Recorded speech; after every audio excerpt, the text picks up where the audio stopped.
Ahli pidana Agus Surono juga memastikan bahwa antara alat bukti dan barang bukti, alat buktilah yang lebih diutamakan untuk menetapkan pelaku kejahatan menjadi tersangka. Saat ditanya soal ciri DPO yang diubah penyidik, ahli memilih untuk tidak menjawab dan berdalih bukan tidak bisa menjawab. Apa bedanya alat bukti dengan barang bukti? Mohon izin yang mulia.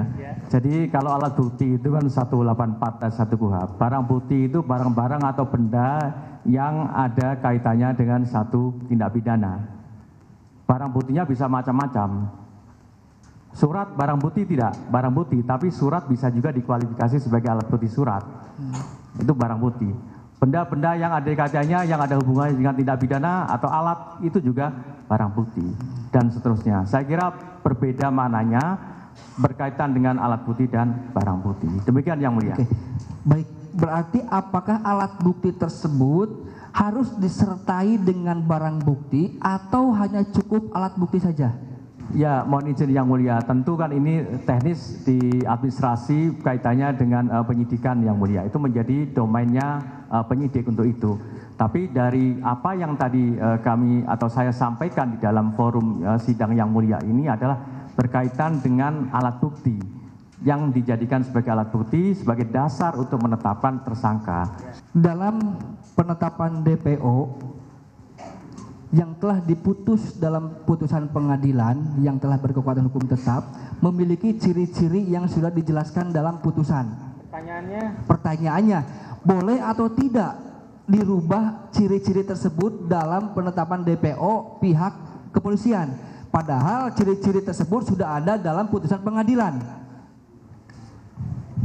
Mohon izin yang mulia, tadi kan sudah saya jelaskan bahwa penyebutan adresat itu dijadikan sebagai petunjuk bagi penyidik. Tugas penyidik adalah menindaklanjuti petunjuk tersebut yang ada dalam putusan pengadilan. Mohon izin ahli, pertanyaan kami itu boleh atau tidak ciri-ciri DPO yang termuat di dalam putusan dirubah oleh penyidik tidak sesuai dengan ciri-ciri yang ada dalam putusan, boleh atau tidak?